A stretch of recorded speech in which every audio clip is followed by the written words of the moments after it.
Okay. Welcome, everyone, to our Comparative Education International Development Extended Community panel. This is panel 2, where we're getting a chance to meet and understand the work of local organizations. These are organizations based in Scotland, a lot of them based in Edinburgh, that are doing great work in education and development.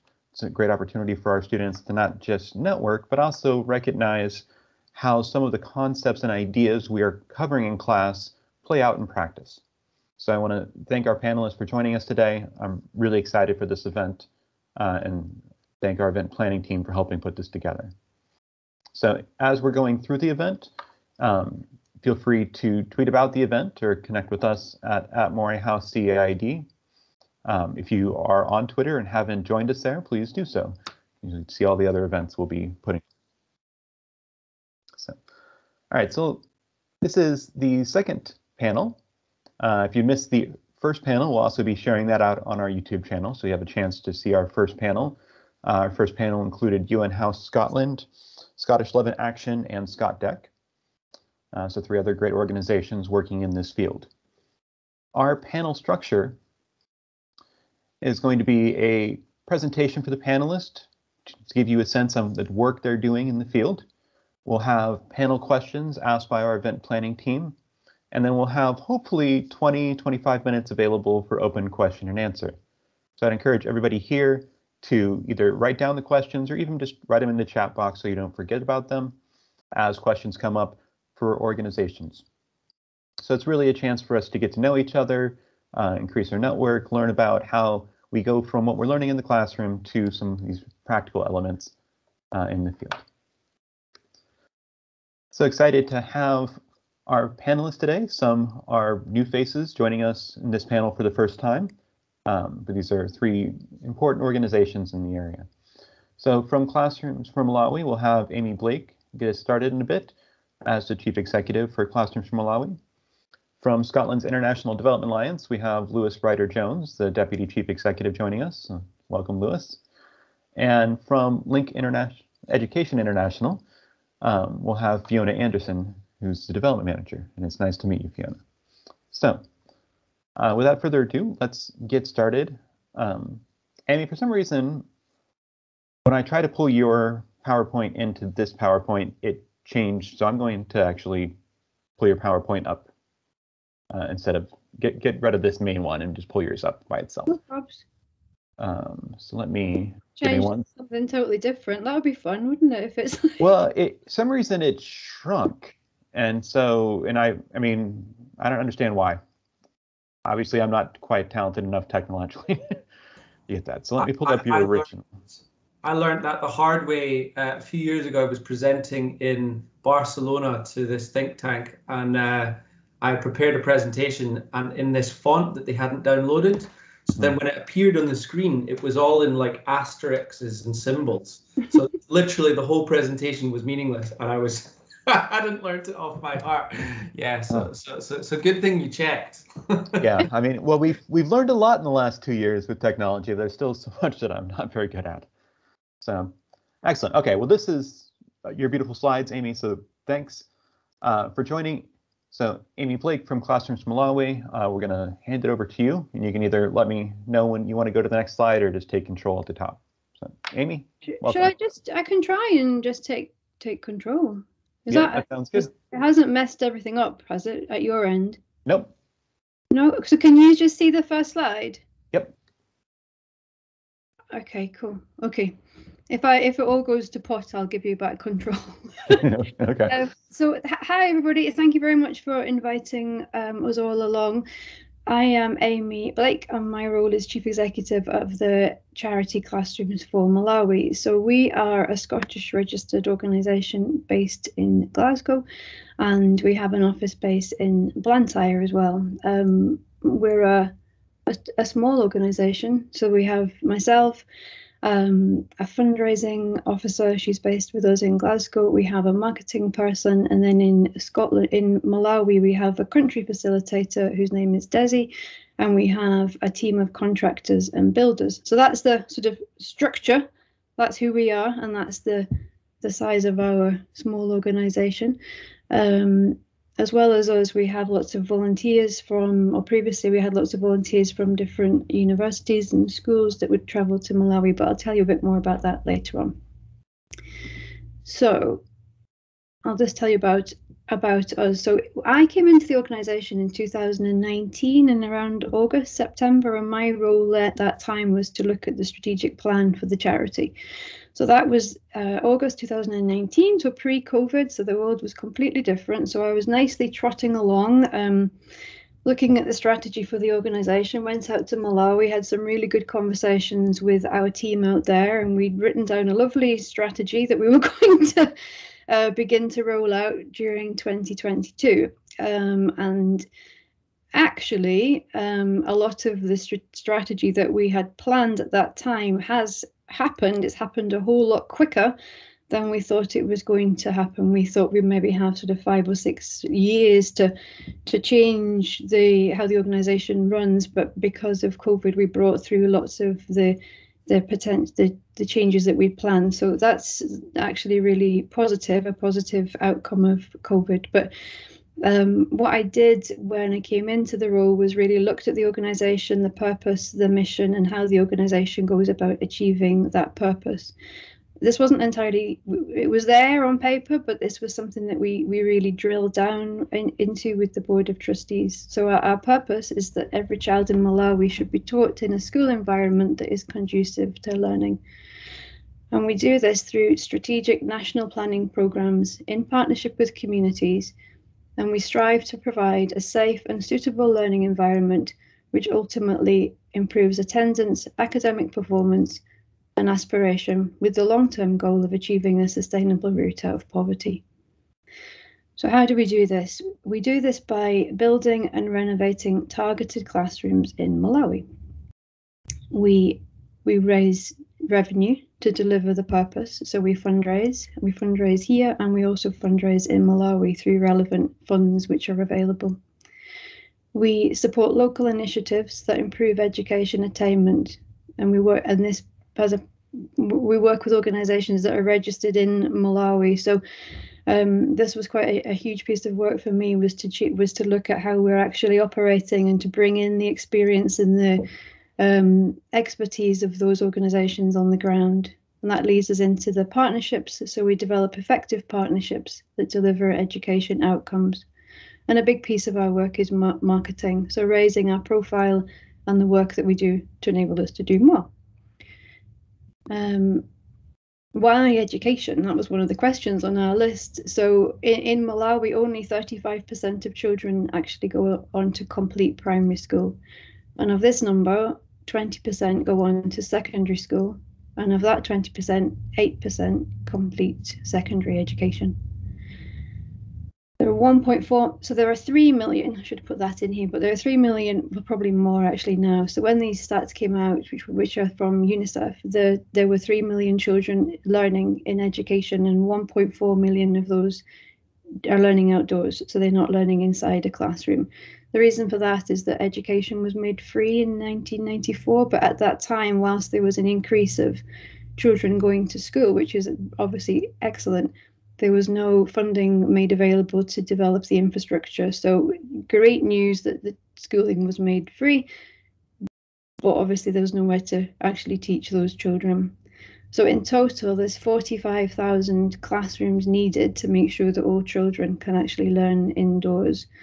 And what's happening is that because of the lack of classroom space, there's lots of children crowding into those classrooms that are available, which leads to massive overcrowding. So I've put on here that it's often 100 plus children, but it's really quite often more than that. So 140, 150 children, which is quite difficult to maybe even understand how that works. But it's the only opportunity if it's particularly bad weather, and if you can't actually hold the class outside. There's very limited learning resources, so desks, tables, chairs, education equipment, and quite often there's very unsuitable basic conditions for learning. So that's not just the classroom, but it's hygiene, latrines, hand washing facilities, and classroom space for specialist lessons. So it is a challenging situation in Malawi. So as I mentioned before, we are a small NGO registered in Scotland with our base in Blantyre. Since we were established in 2012, we've built and renovated, actually probably more, but 210 classrooms and education facilities. So that's not just classrooms, it's dormitories, latrines, admin offices. So anything within the school which has an infrastructure requirement. We work across all levels of education, so nursery, primary and secondary. And in total, there's 16,000 children that have benefited from our work. So as I mentioned before, we carried out a big piece of review in 2019 and 2020 to assess our impact and to evaluate the work to date. And we did that in partnership with the Scottish Government Analytical Exchange Programme, which was actually excellent. So we pulled together all our data and I sat down with an analyst and we worked through everything to try to understand where we were having the biggest impact. And off the back of that, we have our now our new strategic plan, which basically sees us working with less. Well, we have 35 communities that we work in, but what it sees us doing is no longer bringing on more and more schools and communities. It sees us now working in partnership much more closely and for a much longer time with those communities. So the three that we have that we're working with at the moment are Nagumbi Community Day Secondary School in Blantyre, Imazanyeni Primary, which is in Ekwendeni, and a cluster nurseries in Blantyre. So there's 15 nurseries that we're working with. We move on. So our overall strategy from 2020 to 2025 is concentrated on two themes. And then within those themes, we have our outcomes and our outputs, but just a quick overview of the two themes. So the first one is building. So we're aligning to the national building priorities to address the 45,000 shortfall in classrooms. Previously, we probably had been led a little bit by donors in terms of where funding would be allocated, and that's quite common. But as an organisation, we've made a decision is to make sure that we're aligning with where the priorities for development are, which is obviously quite sensible. And so as part of that, we're developing key local building partnerships. So we're working closely with an organisation at the moment called 14 Trees, and they are proving to be a really great contact. They have an office in Lilongwe, and they work on sustainable building with sustainable building materials. So in Malawi, there's a ban on the use of burnt bricks, but there isn't actually many alternatives for building. So we're working with 14 Trees to look at innovative ways of building. As part of the building theme, we're looking at monitoring, evaluating and innovating as we go along. So at the moment we're using SSBs, which is again quite a well-used material, but they're also quite expensive. So we're looking at, with the local communities, at how else we could build quicker. And one of the ways that we are currently exploring is 3D printed schools, which is quite new and quite cool, but might be something that we roll out during 2022. And our second theme is a more holistic approach, which is where we're developing long-term partnerships with communities and local partners. And with them, we're going to be looking at the key barriers to accessing and continuing education at those particular schools and in those communities. And then we'll focus our activities to address and deliver solutions to those. The nice one that we're working with just now is Imazanyeni Primary, and we're partnering in with Tafika Youth and Formidable Joy, who are looking at the water provision. So they've been building drilling a borehole for us, and also we've been working with Malawi Fruits on the community feeding program. So that's probably enough from me. You asked about opportunities within the organisation, and I mentioned about our volunteering. So that had previously been a big part of the work of the organisation. It was definitely something that when I came on board was on my remit to look at as to how the organisation carries out volunteering. At that time, there was quite a lot of school trips with construction involved, and that was something that we knew that we were going to review. COVID came along and kind of brought that change a lot quicker than we thought. But in future, our volunteering will not be construction, and it will be more long-term, so medium to long-term volunteering at the partner schools that I identified before.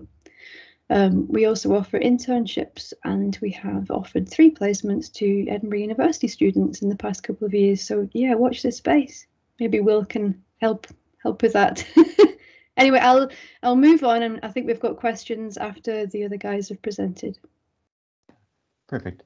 Thanks, Amy.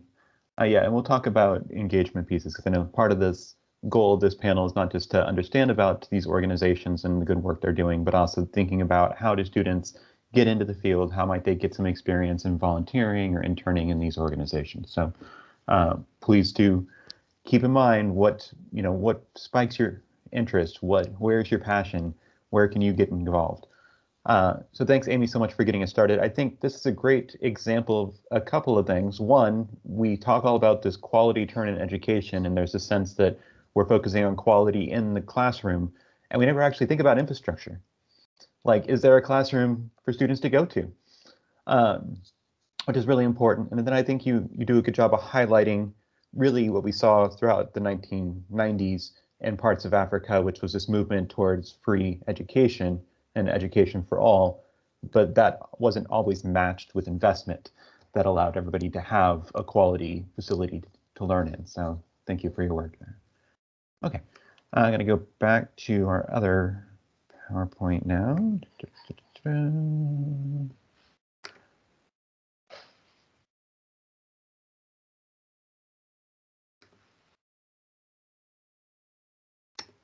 Okay, 1 second. And let me come over to Zoom.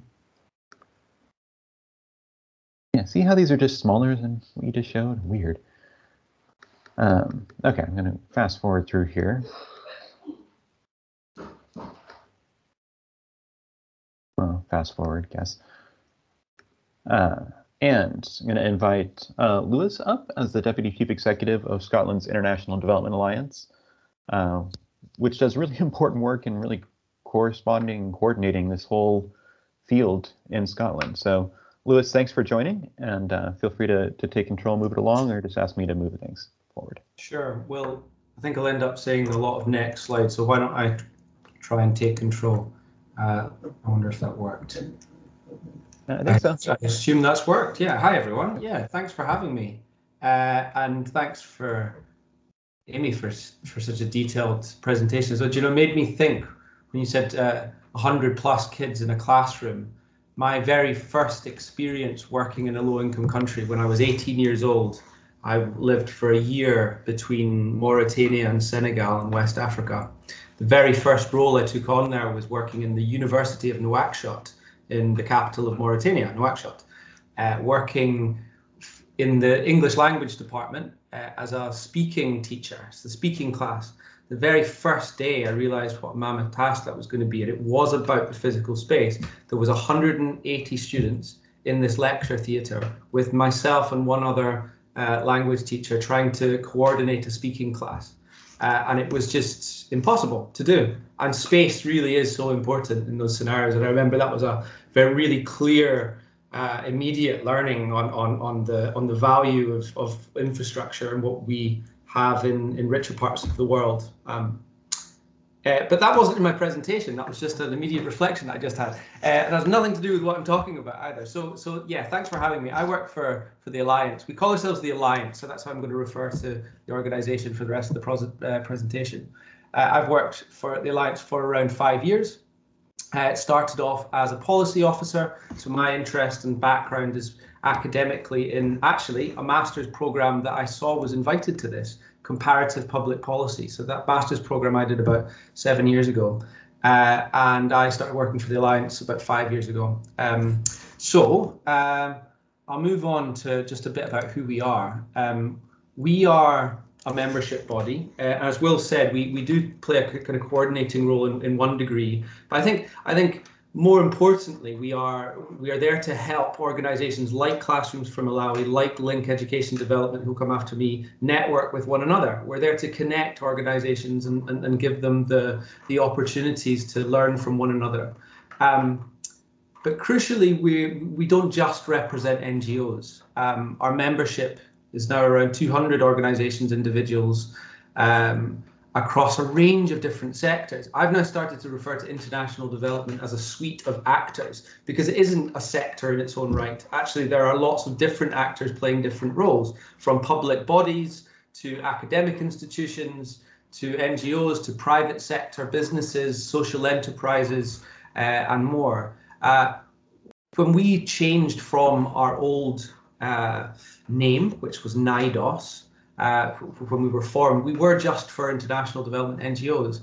But with the move from the Millennium Development Goals to the Sustainable Development Goals in 2015, we shifted what we represent to move with that progression, that universality of what sustainable development means and for whom, which is essentially that it's for everyone. So we now embrace all different sectors within our membership. However, we are still predominantly dominated by NGOs, but I think that's something we are in the process of trying to address, actually. We're currently in the process of developing our new strategy for the next sort of 2-3 years. And a big part of that will be really focusing on broadening out our membership to these other actors that I've referenced. So where do our members work? Well, they work in a lot of places. Over 100 countries and counting is where we've got to with our own research. The countries highlighted, interestingly, blue are not all of them. This is outdated. There are more, but you can see on essentially all continents of the world. And crucially, on all aspects of global sustainable development. So I use the SDGs to frame a lot of what I think about, because I find it a useful, all-encompassing framework, although it's not perfect. But they work on all 17 SDGs in virtually all of these 100 countries. So it's quite a phenomenal reach that our members collectively have, doing a range of different things. This report, which we produced in 2019, which you can access on our website, really gives you a good flavour of the types of stuff that different organisations are doing out of Scotland across all 17. So it's divided into the 17 SDGs. With a kind of range of case studies and the kind of projects that were happening at that time, many of which are still going on, so it's still very relevant. Have a little look if you can, and I think the link is in the notes to this presentation, so I'm sure Will can share it. Oh, I've just clicked on it and it's opened it up in my browser, sorry. There you go, so you can do that too. So what's our kind of purpose? Well, our vision is a Scotland increasingly committed to creating a fairer world, free from poverty, injustice and environmental threats. So I think that kind of builds on what I was saying about us aiming to be an inclusive organisation in terms of we might have.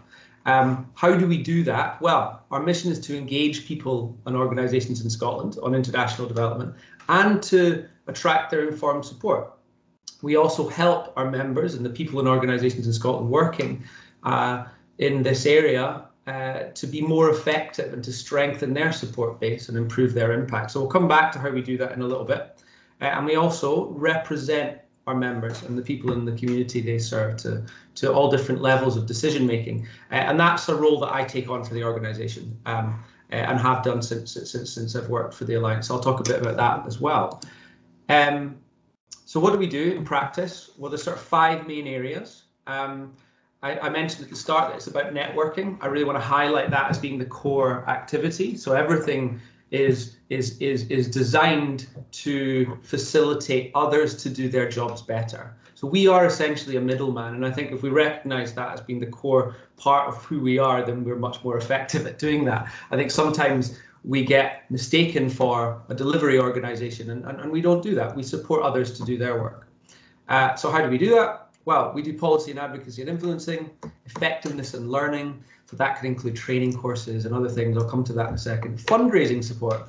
We have access to different fundraising databases and also fundraising experts who can support small NGOs, new social enterprises and others to reach the funds that they might access. And then we have a host of kind of in-person hopefully from now on in, but laterally mostly online, networking events and other such opportunities. And we also focus a lot on our communications and information. One of the roles that we've increasingly felt that we need to take on is to try and push the conversation around the boundaries of what we mean by global sustainable development to new people and a bit further, to think about things like decolonization, to think about localization, to demand that we reflect on our language a bit more. Because we don't deliver services, particularly specifically in a specific area of sustainable development, we feel we're in a good place to do that and have more uncomfortable conversations internally and be able to encourage others to do so. So I'll come back to that in a second as well. So a couple of examples of our policy work. I think the best summary of where we sit on a range of issues would be by looking at our kind of flagship report that came out before the Scottish election last year. It's called 2021 to 2026 Policy Priorities. You can access that on our website. We base most of our policy work around those 5 broad areas that are highlighted there. So more than happy to talk about any of that with any of you if you're interested. We also provide secretariat support to the Scottish Parliament's cross-party group on international development. And I would encourage you to join meetings, to sign up and have a think about coming along. They're open to the public, and they're supposed to be a vehicle for decision makers in Parliament hearing ideas and sharing ideas with broader civil society. And we host roundtable meetings with decision makers and as I said, promote topical discussions. I think that's a big part of policy and influencing. It's not just influencing decision makers, it's influencing ourselves and the way we think. Currently, we are working to influence a future well-being and sustainable development Scotland bill. That's awful wordy. In essence, that is a piece of domestic legislation that would enforce a duty on public bodies and the government and local authorities to think about the global impact of what they do. I use the term policy coherence when I express what this would achieve. It's a big piece of work. The legislation is not even in Parliament yet, so we're doing a lot of research in the background. But we managed to really build a broad consensus around why that's important. Around 70 organisations signed an open letter in the run-up to the election that really got it into the government's mind and have started to plan for it. So that's a really exciting piece that I would encourage you to look into as well. So effectiveness and learning, I mentioned this before, training online, face-to-face, on a variety of issues. We have working groups on different specific parts of what organisations want to share knowledge on. So monitoring, evaluation and learning is one of our more well-attended working groups between mostly NGOs at this stage, but we hope to broaden it out. Safeguarding training and support. My colleague Philippa, who delivered this presentation last year, has been our safeguarding focal point for the organisation and for the sector in Scotland for a few years now, and we have developed a suite of tools to support safeguarding training across organisations at different levels. And then we also have a mentoring programme for organisations. So communications, networking and events. We share our members' stories. That's ultimately what we want to do. We want to support the development of global citizenship in Scotland. It's something that is difficult to do. People have to be willing to learn about what it means to be a global citizen. But we like to think that we provide the stories and platforms to make that possible. But there is an amplification effect. So one of the things that I would encourage you to do is really engage and promote and share the stories that we have across our different members after today. One such example is a climate impact online exhibition that we launched just before COP26, which includes stories from 13 different countries, 35 different organizations, specific individual stories of people in different countries and how the climate crisis is affecting them. Some really wonderful photography, but also some really powerful stories. So I highly recommend you have a look at that. Our annual conference, which we'll thankfully join this year, just took place in December. Some really interesting content there. Over 200 individuals from over 20 countries came along. Half of the speakers were from the Global South. A really great opportunity to learn. And you can catch up. So you can register for free. and you can have full access to all the sessions, side events and discussion forums until February. So again, I would encourage you to engage with that, go to our website, sign up and get involved. That's me almost done. I'm happy to speak about how I got to where I got to as I started to at the beginning of this, but maybe we'll get to that in questions. Opportunities to engage with us are potentially a longer list than what I've written here, but these were the things that I know will definitely be coming up. We have in the past offered research placements, and we continue to do so based on the research needs of the student. So if you come to us with a good idea that will work for us organisationally, we'd be very open to taking you on. So think about that. One such thing would be mapping of Scotland-based organisations who aren't in our membership. That's a really important activity for us. Occasional paid short-term consultancy roles in communication and events. In fact, one of the graduates of this programme recently did a consultancy role in social media management for us.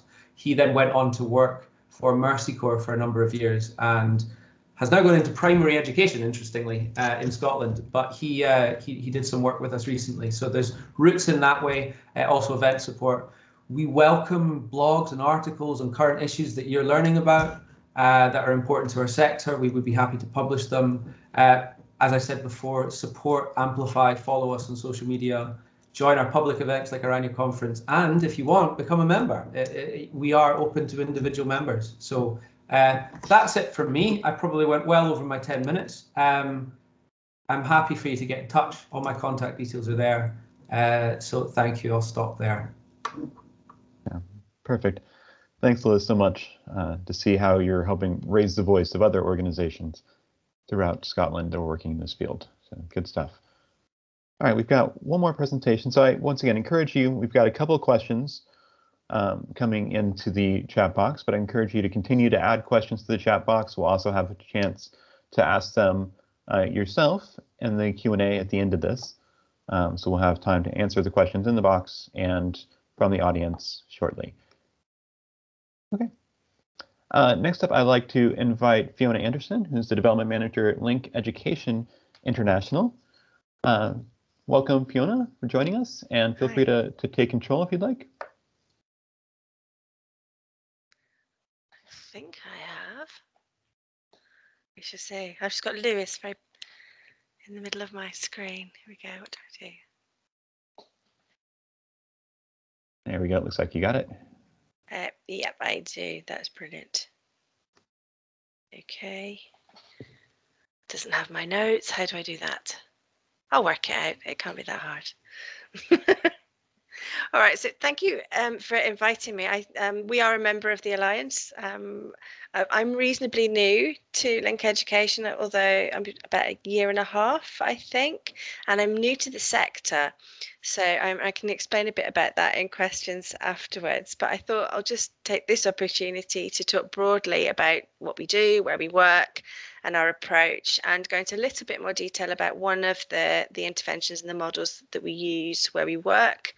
And then outline our areas of focus going forward. So why education and why education matters? This won't be new to you, I'm absolutely sure. Education is a universal human right and a vital pathway to better futures for individuals, for communities and for nations. A quality education means healthier, wealthier people, a stronger economy, more efficient farming, lower child mortality rates and resilience in the face of crises like COVID-19 and climate emergencies. It's a great equaliser. It gives girls and children with disabilities the tools to shape their future, and it reduces early marriage and pregnancy, and is crucial to developing future leaders who are equipped to navigate all of these new global challenges that are coming up. But just because a child is in school, and I think as Amy mentioned, in a lot of sub-Saharan African countries now, education is free and or compulsory, and attendance rates are rising, but just because they're in school, they're not necessarily learning. The building might not be properly equipped, might even have a roof. We know that some of the children in our schools in Uganda can't get into school in the morning because displaced people are using the school as a home. So they have to clean that out before they can use the classrooms. There are, as you mentioned, not necessarily any loos for them to use. And even if they are in a very large classroom, often girls are particularly overlooked, or the teachers don't have the training they need to deliver the quality education that everybody has a right to. The systems behind it often lack resources, skills in budgeting and looking at not just attendance rates, but attainment rates, and how you work out if anybody is actually succeeding. So while most children now are in school, a lot of them just aren't learning. So this is an overview of our approach. There's 5 pillars, really. We strengthen leadership and governance so that people who are running the schools have all the skills that they need. We enhance teaching quality so that what is being taught is useful and relevant. We improve learning environments, and that's not necessarily just about making repairs to schools. It's making sure that particularly girls can learn if they've got enough food, have they got good enough loos, have they got sanitary provisions.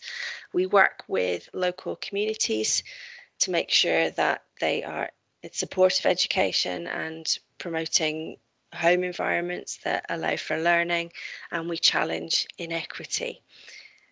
We work in 4 different countries, mainly 3 at the moment. Our Rwanda programme is slightly on hold as we work out how that's going to progress. In Ethiopia, we're working with over 60,000 young girls, Ethiopia's poorest and most vulnerable girls, in several different districts, over 144 primary schools, to break down barriers to completing education and to make crucial transitions from primary to secondary. In Malawi, we're working with 6,000 extremely marginalised girls and boys, empowering communities and working with different organisations. You may have heard about our Team Girl Malawi project, working with lots of different organisations to make sure that all aspects of life are covered, to make sure that the girls are supported to get the education they need. And then in Uganda, we're working with 100 primary schools in 3 different districts. But we're also working with national policy makers and stakeholders on accountability, improving access, and enhancing the education system at every different level. In Rwanda, we've done a pilot of the project that I'm about to talk about, and we've been working with UNICEF on how we can take that project forward. So at the heart of what we do, and it's been used in lots of different countries across our time. We've been in existence for over 30 years. We've also worked in South Africa and in Ghana. At the heart of it is the school performance review cycle, which has a few different steps. And it's just to make sure that schools know what they can record and use that to make the best use of the resources they've got, and check that the improvements they're making are working. And it's designed to be a cycle that can be continued to be used after the initial life of the project. So we start with data collection, and this can be on lots of different things, including attendance. We work with government staff to develop a range of indicators to make sure that we're recording the right things. We'll then look at that data with school staff, with government staff, but crucially also with school groups and with students, to make sure that they've got the right stuff and that they can be presented with it in a very user-friendly format. Those results are then discussed widely at community level. We'll have a community meeting to discuss those results with students and parents and community leaders. And at that meeting, improvement priorities will be discussed together. And so everyone's got ownership of what's going to happen. Then targets are set, there's budget planning, and everyone's involved at every single stage of the process. And then the next stage, of course, is then is delivery, putting those things into practice. And then the cycle starts all over again. So SPR, I've noticed that this sector absolutely loves an acronym. It's working really well in different places that we're using it, and slightly different models are being now taken on by local government staff, so it has a life beyond our setup. I just wanted to talk briefly about our initial COVID response. I started this job during COVID, so it took, I think, about 6 months for me to meet any of my colleagues, which was quite interesting. I found out how tall they were when I finally saw people who weren't on Zoom. But that was nothing compared to the massive pivot in activities that our colleagues in our different country offices had to go through. So in Ethiopia, we looked at misinformation and keeping communities well informed on what was happening. We helped with messaging on local radios, reaching up to 25 million listeners. In Malawi, we looked at the curriculum so that the groups of our girls could continue to learn in smaller supportive groups, peer support groups, while the schools were closed. And in Uganda, we initially supported the government to print copies of study materials and get them out to our learners. You will probably all have heard Uganda recently went back to school after the longest closure globally of 82 weeks. So they've got some quite interesting challenges that we're working on just now. Teachers aren't trained in providing accelerated learning programs, but they yet have to do it. And they're also facing really large classrooms, because this intake coming up for primary will have about 3 years worth of primary 1 age children arriving at the same time. In Ethiopia, we know that they're trying to double shift a lot of the schools so that they can have half the amount of children in school. And in Malawi, we are still having very much smaller groups, so people can be a bit more distanced with COVID. And again, like Amy, we've been looking at our strategic goals, which we began that process before COVID and now continuing with it. But we've come up with 5 areas of interest for us going over the next 5 to 10 years. We're going to continue to work to strengthen education systems to make sure that the education that children get is the best it can be. We're going to look more at using the models that we have increasingly in education in emergency situations. This is becoming a big thing for us, particularly in Ethiopia, with all of the unrest that's happening there. We talk a lot about girls losing out on education or dropping out because they are being married. Or having children, but we've got the issue in Ethiopia at the moment that actually a lot of the boys are being conscripted. So we're really looking at how our interventions can be better used in emergency situations. We're looking at climate change resilience, as I think a lot of other people are. There's a huge connection between better learning and better decisions when it comes to climate change. So we're looking at how we can, again, build that into the way we work. As everyone, we're wanting to maximise our impact. Are there things that we do that can be easily replicated and transported? And together with the Alliance and other bodies that we're a member of, we really want to advocate for education to be a global priority, because it really is, as I'm sure you are all aware. So that's where we are with it. We can talk a bit later about how I got to be here and other pressures that are facing us. But yeah, that's where Link is, and I hope that's a reasonable overview for you. Excellent. Thanks, Fiona. Out of all the Scotland organizations we're having chat with us today, Link was actually the first one I connected with. I remember the school performance review cycle and being exposed to that at a conference from Samantha Ross at Link maybe 6 years ago. And I was enthralled with it enough that it became one of the positive examples we used in the 2016-2017 UNESCO Global Education Monitoring Report on Accountability. So some really good work being done on the ground there. Thank you. Okay, so let's move on. So we've got 2 more sections going on today. First, we'll ask our event planning team to ask the panel some questions. So the way this will work is I'll invite one of our members for the event planning team up to ask a question. They'll ask it to all 3 panelists and help moderate that exchange. who will then turn it over to our second member of the planning team, and then we'll open it up to everybody. So please do, if you've got questions for Link, don't forget to write them in the chat box. We'll make sure we get to those, or questions for anybody in the panel. So I'm going to start by inviting Zheng Mei up, one of our event planning team members. Welcome. Hello. Good morning, good afternoon, everyone. And my name is Zheng Mei from one part of the CEID event planning.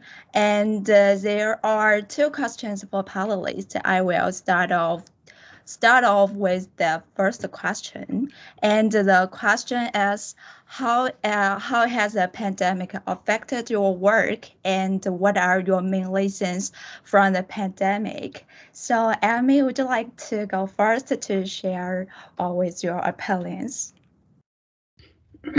Yeah, no problem. How did it affect? So,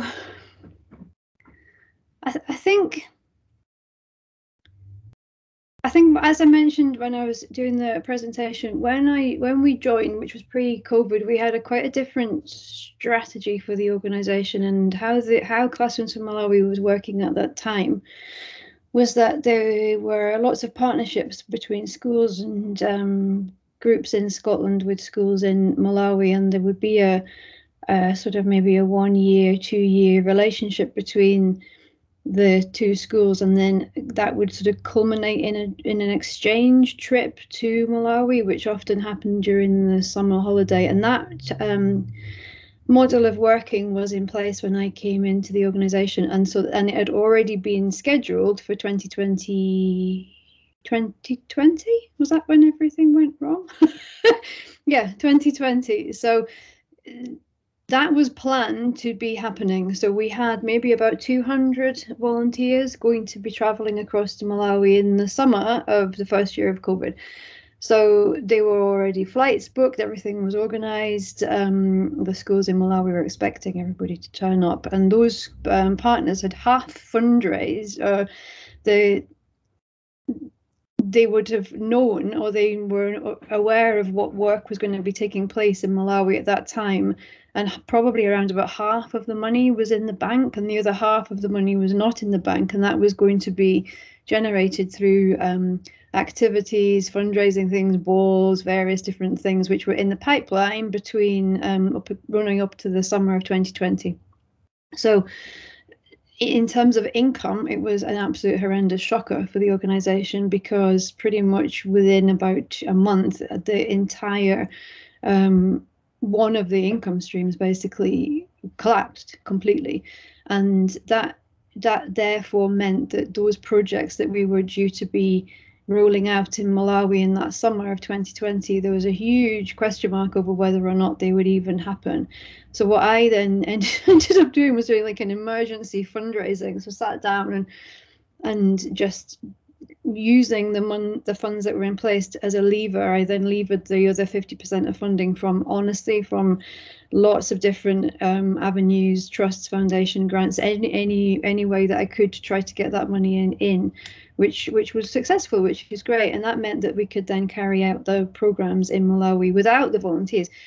Now, so as I said before, when I came in, it was to review the strategy, and one of the things on my mind was, do we really need to have huge groups of volunteers traveling to Malawi? We don't, do we? So we've got plenty of builders and contractors on the ground, and what this proved to us, which is really positive, was that those projects happened like clockwork. They were amazing, great communication with the schools in Malawi. Very quickly, the schools came up online. We maybe would have found that difficult, through WhatsApp and Zoom. So lots of our school partners, they were all, it was a real level of COVID. Everybody was in the exact same place, getting online, getting on WhatsApp, getting on Zoom. And it wasn't just us, it was our colleagues in Malawi as well. So it was great, The silver lining was that actually our projects ran excellent, really, really well. We managed to do, I think, 9 in 2020 and then 8 this year. And without this huge mobilization of volunteers, I'm not saying that we wouldn't be doing volunteering again, but it certainly showed us that that type of volunteering isn't required, because we have the fabulous resources on the ground, and the schools, as Fiona mentioned, they were obviously not open for a large chunk of time, but you know, one thing that also happened was that the classroom sizes are obviously huge, so social distancing in the schools when you've got 140 children in a class, you know, how you can even begin to socially distance is impossible. So the schools were working on a rota in a way, so some going in the morning, some going in the afternoon, and some schools, you know, more learning outdoors. So they did find a way. I think I saw a question in the chat about why Classrooms for Malawi build virtual schools, which we can answer later on. But there was a move towards putting learning online, which didn't really work. I'm not sure if you have anything to add to that, Fiona, about in other countries, but certainly the access to devices, the access to electricity, the put on radio education for the primary schools, and online learning for secondary, but I think it was something like 5%, or very tiny percentage of pupils that actually were able to access that because of having the device in the first place, but then having the electricity to be able to charge those devices. And then even if those communities did have electricity, it's really prone to blackouts and connectivity issues. So it just that couldn't necessarily work. But yeah, is that helpful? Was there another question? Was there two? Did you? Okay, thanks for sharing the experience during the pandemic. And the next question my partner will ask next. Okay, so let's move on. Louis, would you mind going on your working experience and the lessons from during the pandemic? So both questions. Or the first question. First question, sure. Yes.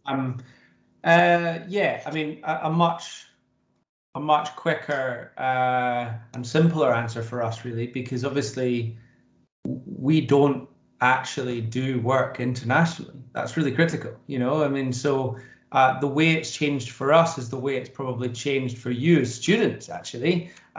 You know, the biggest change was a move to online working at home. I mean, that throws up all the difficulties that we all are very aware of, and for a networking organization where it was about physically meeting people, actually, especially for people new to the sector, like Fiona, it makes that more difficult to build those connections out with your own organization. She said it took 6 months to meet her own colleagues.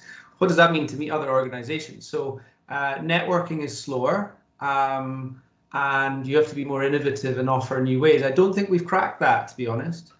But so that's the one side. On the other hand, it's opened up pathways to direct input from people in other countries to our work and our thinking in ways that we didn't think were possible before the pandemic, or in ways that possibly we didn't try to make possible before the pandemic. Actually, I think what it's done is it's been a step change in participation from different places, and I think that's not, you know, necessarily true across the piece. Digital barriers to participation are great, particularly for women and girls, particularly in rural areas, particularly in low-income countries. So we're not getting access to everyone all of a sudden, but the people who are fortunate enough to have access to digital tools, online access, are now able to join the discussions that we're having in a much more direct way. And the example would be last year's annual conference versus the annual conference we did in 2019. In 2019, we had a really vibrant conference, again, around 200 participants. The vast majority of those were Scotland-based staff. Now that's fine. I mean, and it's interesting, and it was still a vibrant community. We had speakers from international countries totaling 3 countries. They flew in specifically for the event. Fast forward to 2021, as I mentioned during my presentations, 20 countries, half the speakers were from the Global South, and every single session incorporated an aspect of direct lived experience of people from countries where our members work. That's a game changer for a network that's Scotland based. So we can truly call ourselves a global organisation, whereas previously we probably couldn't. What's the main lesson going forward? Well, we need to maintain that. We need hybrid events going forward. We can't replace physical meetings with online meetings. I think we all know that. We all crave physical contact. But what we must do is ensure that we maintain an element of digital participation across everything that we do. So we're planning a networking event in March. Just before coming on this call, I was at a planning meeting about that. We have to define what hybrid means for us. And we have to go with it, and we have to embrace it and ensure that people from all parts of the world can join and encourage digital connectivity efforts as part of a broader drive for achieving the SDGs. We now know that digital participation is critical to driving localization, because if people can't connect digitally, then we will be going back to where we were, and we have to move forward. So that's, I think, the biggest lesson from our perspective.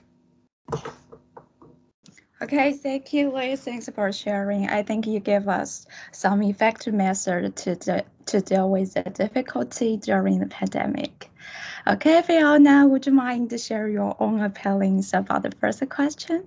Yes, I tried to touch a bit on our program's response to COVID in the presentation there, various different things. And just to pick up on what Amy said there about the digital response, yeah, you can parachute in devices, or you can work out something for radio, but just because somebody's got a device doesn't mean that they've got the power or the connectivity to use it. And also what we've got to be careful about thinking, well, if there's a radio in a household, what makes us assume that the classroom learning is going to be the priority for listening for that whole household, because it may not well be.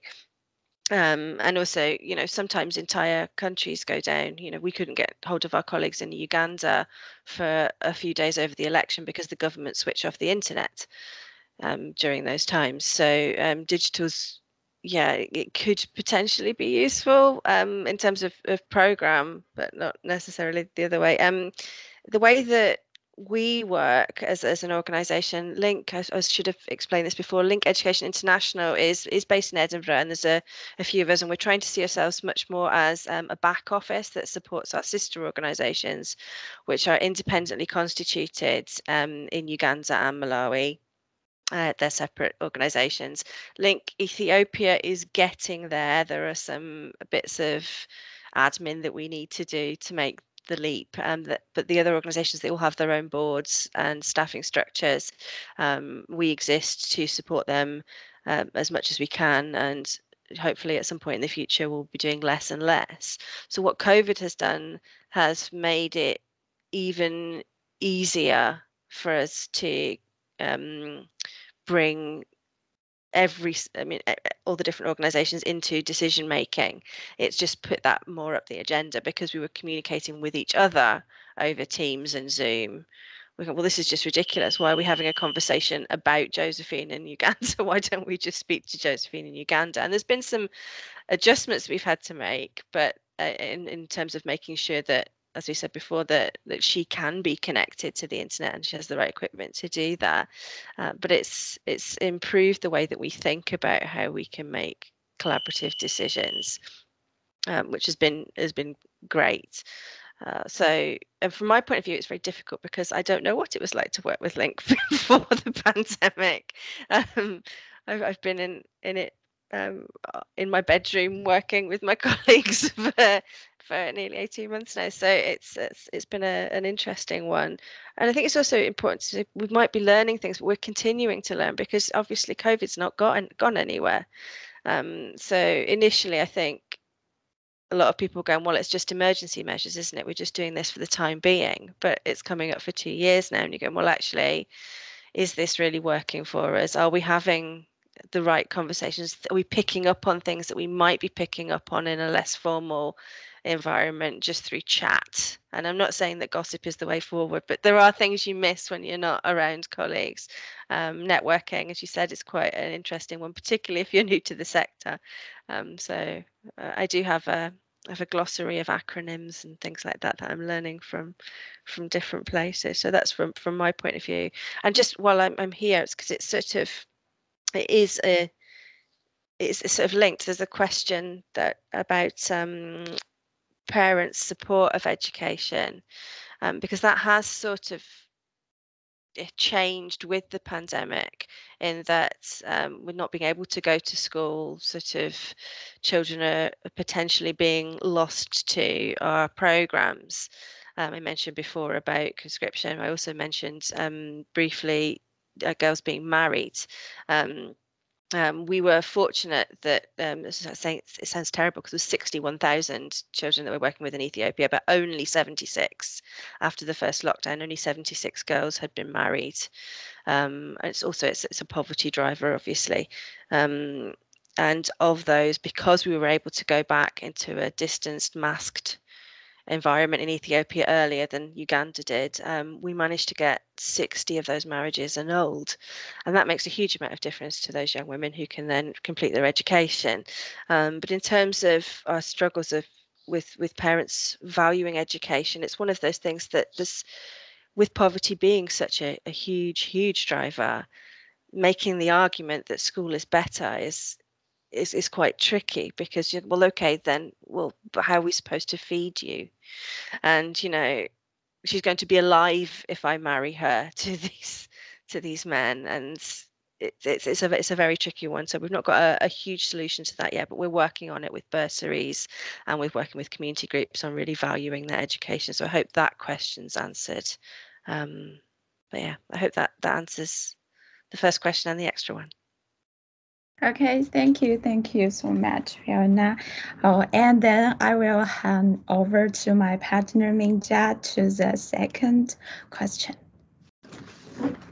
Hi everyone, my name is Mingjia and I'm from the CEID planning team, and I'm gonna ask some questions to our guests, like how did you get to your current position, and can you introduce your career journey? And I know during your presentation of Amy, Lewis, and Fiona, you have all introduced some of your experiences, is there any detailed experiences, or how did you get to your current position, and is there anything you want to share about your experience, or the volunteering experience, or the internship experience? That's both fine. So can we start from Amy?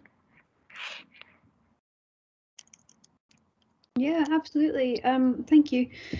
So my career, I started off with I have a degree in politics, so that's where I started, was in politics and international development, and that was really ages ago, actually. I can't even remember, 20-something years, terrible.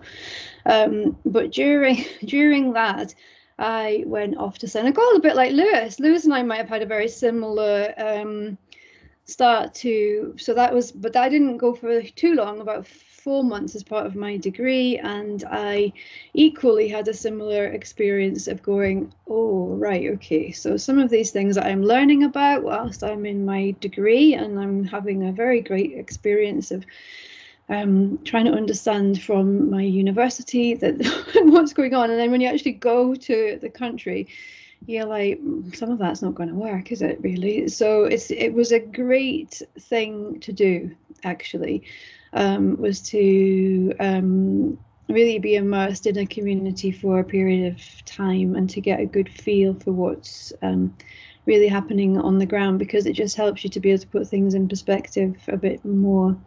So I finished my degree, and then I did a marketing qualification, actually, and then went to work for the Red Cross, and worked on all I was their corporate partnerships person for really quite a long time. So I developed some of the larger corporate links for the British Red Cross and the International Federation of the Red Cross. ICR. somebody will have to acronym me. Fiona, was it on your list? I see. International Committee. Anyway, the international version of the Red Cross. So I was there for 3 or 4 years, and then I went on to become head of external affairs for a Scottish organisation called Capability Scotland. So I was with them for a long time, actually. And then I went out to become the director of the International Voluntary Service, because all along all of this, I never lost my sort of understanding and sense of global citizenship, which kind of smacked me in the face from my politics degree, and also having travelled a little bit and spent some time overseas. And I actually think from something to really bear in mind is to become a member of the Alliance. And I know that I'm obviously presenting on behalf of Classrooms for Malawi, and that's, you know, the organisation that I work for, but an organisation like the Alliance, had that been around at that time to facilitate some of the networks and some of the learnings, that I would have really appreciated being able to share that with other people, because and there were at that time, there were networks, but very many of them were based in London. And you know, you've got this facility on the doorstep here in Scotland, so honestly I would really say to join as a member. It's really not as expensive to become a member, but also to join in with what is available, the trainings, and especially the conference.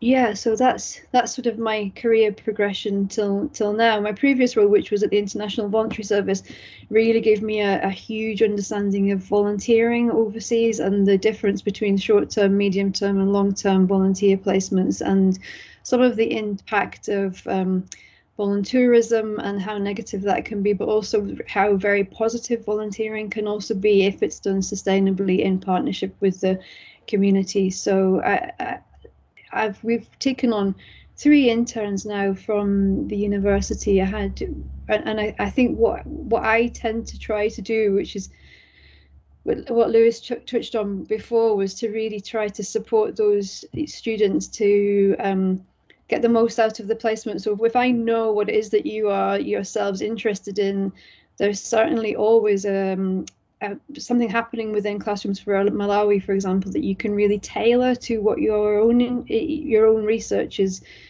working on. So we had somebody looking at innovative building materials, and she used the burnt brick method, she used SSBs, and she really she looked at how much energy went into these different building methods, and she actually produced the most valuable piece of research for us as an organization.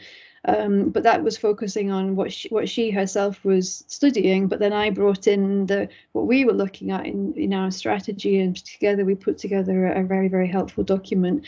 And we also had a placement on volunteerism, and most recently on monitoring and evaluation. And those students came to us with their sort of brief, and then I explained what we were working on, and we put that together. And honestly, it's been invaluable to us. I hope that's helpful. But you know, if you've got questions about my pathway, then just shout afterwards. Lewis, am I handing to you? Sure, if that works for everyone else. Yeah, I'm seeing nods. I was thinking how best to answer this question because I'm not actually sure at what point my journey to this world of work and my passion for reducing inequalities, which is ultimately what drives me. I really get depressed when I see the gaps in wealth and income between rich and poor on a global level. But I also have quite a macroeconomic and macro geopolitical brain. So but I think it probably says my father's South African by birth, my mother's Scottish, and the first time I was in Southern Africa was in Zimbabwe to visit my grandfather when I was 4 years old. And I think that probably is a starting point for me. I remember he was just a very, very deeply racist man. And my father rejected him, interestingly. My father's the opposite. And I think that growing up with that dichotomy between the left and the right ideologically, for me, really drove my interest. But practically speaking, I left school and spent time in Senegal and Mauritania, as I was mentioning, doing a 1 year long, which turned into an 18-month long period in West Africa under the auspices of a Scottish charity called Project Trust, a volunteering organisation. Now, I have really mixed feelings about volunteering for all the same reasons that voluntourism is such an issue. But as Amy alluded to, the length of time and who the main outcomes are for is really important. So for me, that period was a period of learning for me. If I try and frame that about me having helped somewhere else, then I go down a very dangerous path that I fully disagree with. So that's not how I view my time there. It was very much a self-interested learning journey for me, and I'm very privileged to have been able to do that. The organisation I worked for, the project didn't actually work out, so I ended up seeking a new project and worked with some people I met there to set up another organisation in a town called Kaolack in Senegal. I don't know if you know it, Amy. That organisation is still ongoing today. So there was some sustainability, even though it was about me, that experience. I came back from there, and rather than studying international development, I studied languages and politics. I had a real passion for French, having spoken mostly French in Senegal and Mauritania, and was fairly fluent. So I kind of picked the easy degree option. I was like, I can speak French, I'll go and study it. And politics, similar to Amy. And then spent many years of my life traveling the world. I also studied Spanish, and my parents taught Spanish to me at a very young age. So I spent many years in different countries working various different roles, mostly related to either English language teacher training or soft skills training. I worked for the British Council in a few different places. So a few years in Latin America, across various different countries, a couple of years in the Middle East. I went back to Sub-Saharan Africa, to a place called Burundi, a little country next to Rwanda. And some time in France and Spain and Europe as well. And then came back and sort of got my act together. It was a fairly free and easy experience, but all of that really gave me, again, that grounding in something I want to focus on, which is global citizenship. I felt like I was part of a greater whole. And I think often if you have the privilege, like I assume many of you on this call today have, by being able to travel, then you've got to make the most of that and get under the skin of places. And that really drove me to want to come back into a more formal way of supporting that. I did a master's in something very political and policy oriented, as I described, at Edinburgh University, and that set me on a path to the sort of policy world. And then I've always sought to try and bring those two things together. So international development as an interest, not a skill, and my skill set in policy and understanding the way policy is designed and made, bringing them together. So this was a very suitable role for me when it came out. So that's really it. Really, I hope that's useful. I mean, I would also go back to what Amy said. Thanks for promoting joining the Alliance. That's good. She is a trustee of the Alliance, so to be fair, she can wear two hats. I think, yeah, our opportunities are clearly about building connections, but apart from anything else, probably really getting to know what's out there. You know, if you engage with us, you can get a much better idea of the types of things and the types of projects that might drive your passion. And when you find that passion, then you become more motivated to get involved. So yeah, please do engage with us and get in touch if I can do anything for you. Thanks. Fiona.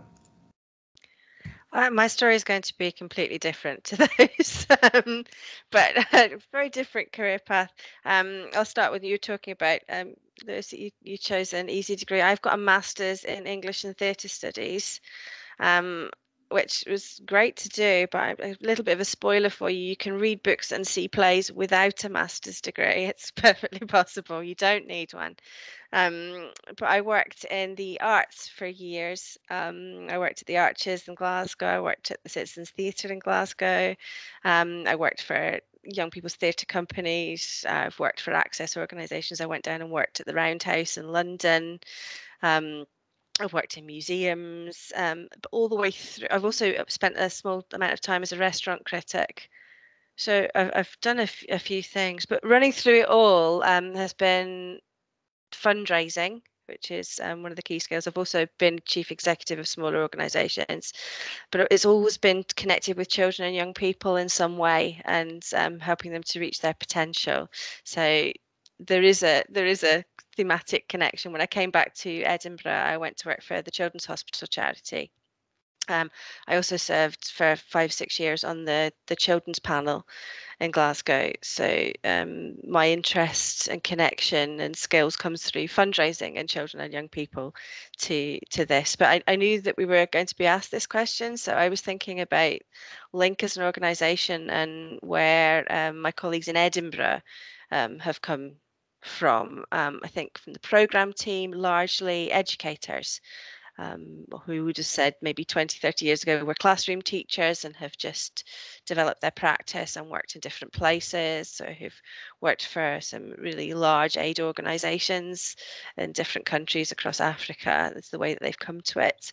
And also from sort of an advice point of view, I was thinking of my most recent recruitment, which was for our fundraising officer, and we had an incredible amount of applications from people who really wanted to work in international development, and that was their driver. It wasn't necessarily fundraising that was attracting them. It was definitely this sector, and we had some incredible amounts of experience through volunteering projects, through internships.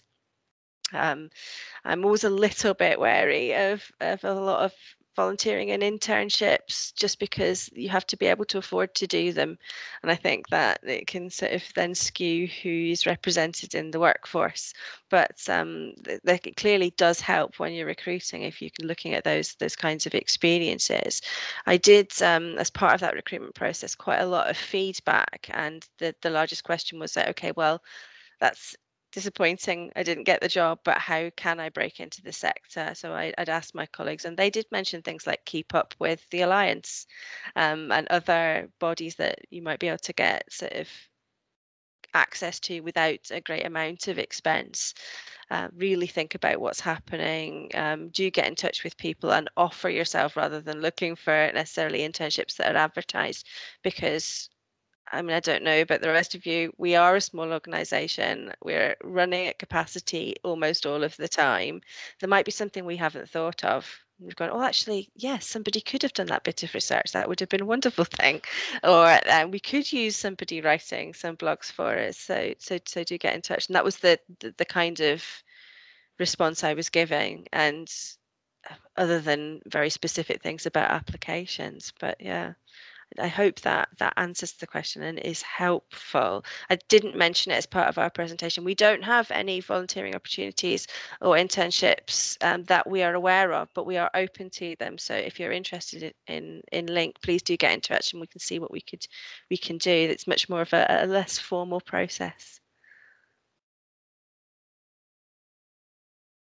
Thanks for your sharing of your experience and opinions about your career, the volunteering and internship. So I think now we get to answer the questions in the chat box. Yeah, thank you, Minja, for leading us through that. And I want to thank our panelists for answering that last question. I think for our students, it's really important that they see that sometimes they'll come in here and they think, oh, it's a direct path. I get my degree, I immediately get a job in the field, or that there's this perfect alignment between degree and field. And I think it's important, to see people like Fiona who have a degree in something else that, maybe have a different path. Or, we had Filippa on here last year, and she's got a very winding road to her work. So everybody's got their own unique path. And it's important for students to be able to see that there is diversity within the field and how you get there, but also your past experiences. So we've got just a little bit of time left. I want to make sure we hit a couple of the questions from the chat box. So I'm going to speed this along a little bit. There's 2 questions for Amy that I'd like to ask, and you can answer them together. One is from Junho, who had to leave, but just asking about, why Malawi, and are you considering expanding to other countries? So if you can ask that, as well as with Jesse's question, and I'll ask it. It might be a follow-up conversation that's needed for this one, though. So it says the slightly random question is, would Classrooms for Malawi ever partner with or provide a form of training for individuals in Malawi who are independently setting up a nursery with a feeding component? For example, in northern rural Malawi, Mzimbia district. So I think why Malawi, and then Jesse's more specific question for you, Amy. Yeah, that's okay.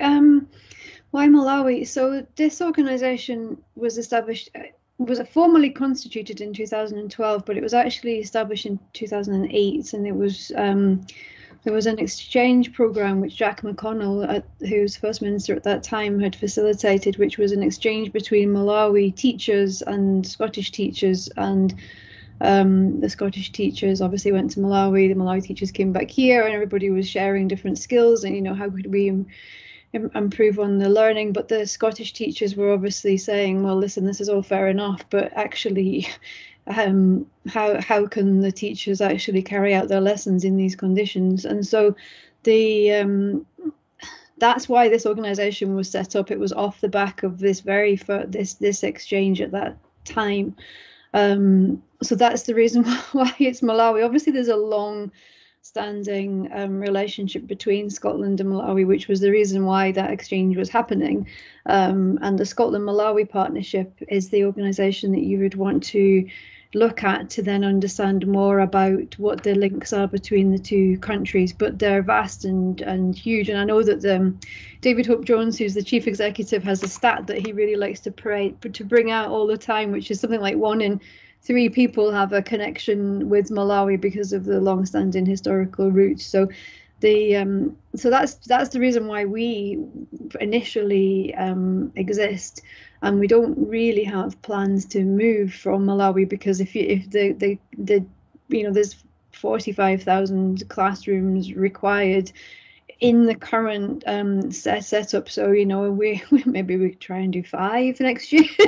You know, we're not the only organisation. Obviously, we're small, and you've got big organisations that are working on construction as well, and USAID are fairly heavily involved, and some of the other development banks as well. So from different countries. So there is building programs, but, you know, collectively we're all working together, which was really key for me. Was that Classrooms for Malawi wasn't out on a limb just doing its own thing, you know, willy-nilly building classrooms. I wanted to make sure that we were actually in the group that was strategically coming together to look at which of the priority schools. You know, you might find one school in Malawi where if you don't do the digging, you don't do the research, there could be 5 or 6 more organizations all supporting one school, and that school could be receiving lots of input, whereas, you know, in the more rural areas where there's clear need, those schools might not be seen as priority. So what I wanted to do was make sure that we're in the Malawi government's the national priorities for building, which we now are, which is great. And then in terms of this provision of specific skills for the nursery with a feeding program, I mean, actually, that's something that if you wanted to email me about, then I maybe William, or make sure that we've got different email addresses. So we are actually working in Mzimba North right now. So Mazanyeni Primary, which is in the presentation, that's Mzimba North. There is a nursery feeder into that primary, and then what ideally, we've worked with Ekwendeni Primary and now Mazanyeni Primary, and they feed into Ekwendeni Community Day Secondary School. So in how I would like to see this evolve is that we work with a cluster of nursery, primary, and then secondary, so that we can begin to see the channeling of young people through the different forms of education, because it's tricky to monitor and evaluate, like Fiona was saying, if you're really scattergun, whereas I think if we concentrate on a certain area or in a certain, you know, school or community, then we can actually begin to see the impact of the work. But yeah, certainly drop me an email. We're working with 15 nurseries at the moment. So we've got the project in Mazanyeni is a primary, which is Mzimba North, but in Blantyre we're working with 15 nurseries. So I would probably be able to be some help to you in terms of, you know, providing some training or some support. Excellent. Thanks, Amy. Fiona, your final question, and once again, we'll kind of put these two together. So Luam asked maybe a more straightforward question. So Luam's a student studying the Master's in Africa and International Development, and is wondering if Link is interested in collaborating on research placements within any of the host countries. And I'd also, for the final bit of advice, you talked a lot about the importance of working, and Amy did this as well, working with local organizations, local government, and so forth. Can you give some advice on how do you make sure local voices are coming out? As a Scotland-based organization, how do you make sure local voices are coming out? So a little bit of Luam's question about placement, and then the importance of local voice, and how do you bring it out? Sure. And in terms of placements, that'd be up to the local organisations. They're all independently constituted. We are a family though, so we do talk quite a lot, and there are a few things that we actually do want to look into right now. There's a few bits of research we've been looking for some funding for. So yeah, if you are interested or have a particular research interest or want to know what we're looking into, then do get in touch. But again, in terms of actual physical placements in country, that would be up to the local countries, and we could make those introductions. But there are definitely some areas of research that we're looking into. I can think of a couple of bids that I've contributed to lately that were there. So yeah, there's that. And in terms of getting voices heard, it's sort of central to what we do on the ground in our local projects, is that if you don't have community buy-in, things probably aren't going to work or last. They might work for a bit, but unless you've got the community actually invested in education as being incredibly important to not just the success of their children, but families and the community itself. And it's a collective responsibility and it's collective accountability, but also, and again, we use the word empower a lot, but it is about making sure that actually the school and the teachers and the head teachers and the local government are accountable to the people in the community. It's who they're there for. So the way that we work makes those connections and supports those connections so that there is that communication between them. In terms of how we make sure, as a predominantly middle-aged women-led organisation in Edinburgh, it is about just really, we have genuinely and legally transferred power to Uganda and Malawi with their boards, their local boards and their local staffs. And it's just making sure that we remind ourselves that that's why we exist. So in Edinburgh, we exist as a back office to support those organisations to get stuff done, and we're working on it with Ethiopia. So I hope that answers the question.